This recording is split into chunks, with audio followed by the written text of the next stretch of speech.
రవికిరణ్ గారు, ఇకపైన టీటీడీ అసలు ఎలా ఉండబోతోంది?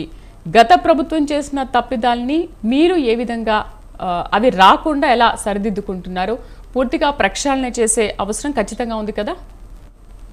మా ముఖ్యమంత్రి గారు బాధ్యత తీసుకున్నటువంటి రోజే తిరుమలకు వెళ్ళి వారు చెప్పిన మొదటి మాట ప్రక్షాళన ఇక్కడ నుంచే మొదలు పెడతాను. అవును, అందుకే that talks about the commitment of our government. మా ప్రభుత్వం యొక్క చిత్తశుద్ధి అక్కడే స్పష్టంగా కనబడింది. అలా ప్రక్షాళన it is not just a lip service, ఏదో చెప్పేసారు స్టేట్మెంట్ పేపర్ల కోసం రాశారు అన్నది కూడా కాదు. వెంటనే ఓ మంచి ఆఫీసర్ ని శ్యామలరావు గారిని కూడా తీసుకొచ్చి పెట్టారు. ఈ రోజు పాదచారులు ఎవరైతే మెట్ల మీద వెళ్తారో వాళ్ళకి టోకెన్స్ ఇస్తారు, మళ్ళీ పునరుద్ధరించారు, టోకెన్లు ఇస్తున్నారు. అలాగే మౌలిక వసతులు మెరుగుపడ్డాయి. అలాగే ఇంకో ముఖ్యమైన విషయం ఏంటంటే అన్య మతస్థులు అక్కడ ఎంప్లాయీస్ గా ఉండిపోయారు. ఉదాహరణకు చెప్తాను, 2019లో జగన్మోహన్ రెడ్డి గారి ప్రభుత్వం వచ్చాక ఎల్వి సుబ్రహ్మణ్యం గారు సిఎస్ గా వచ్చి సెక్రటరీగా ఉన్నారు. ఆయన తిరుమల ఇలాగే వెళ్లి మొత్తం ఇన్స్పెక్షన్ చేసి 22 మంది అన్య మతస్థులు అక్కడ పనిచేస్తున్నారు, వాళ్ళు తొలగించండి అంటే ఆయన ఉద్యోగమే పోయింది, ఎల్వి సుబ్రహ్మణ్యం గారి ఉద్యోగమే పోయింది. ఆయన్నే తీశారు జగన్మోహన్ రెడ్డి గారు. సో ఇప్పుడు తప్పనిసరిగా ఆ యొక్క సర్వే జరగాలి. స్వామివారి మీద భక్తి ఉన్నవారు లేదా అండర్టేకింగ్ ఇచ్చిన వాళ్ళు మాత్రమే అక్కడ ఉండేటట్టు చూసుకోవాలి.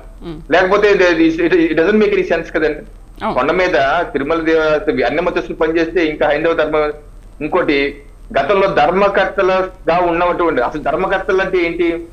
ఆలయంకి బాగుబోగులతో పాటు ఏదైతే భక్తులు వస్తున్నారో వాళ్ళకి సౌకర్యంగా ఉందా లేదా, ఎటువంటి మెరుగైన సౌకర్యాలు ఇవ్వాలని చూసే ధర్మం. వాళ్ళ పని ఏంటి? వాళ్ళు వెళ్ళి చూడాలి ఫిజికల్ గా.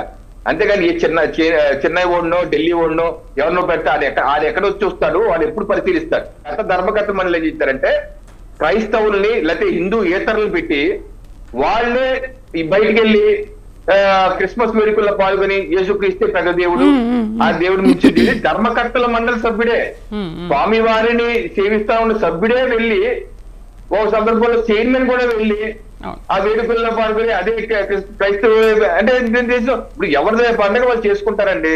ముస్లింస్ ఎవరి పండుగ చేసుకుంటారు.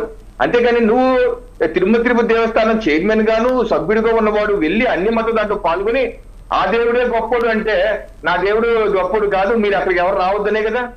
ఇటువంటి దుశ్చర్యలు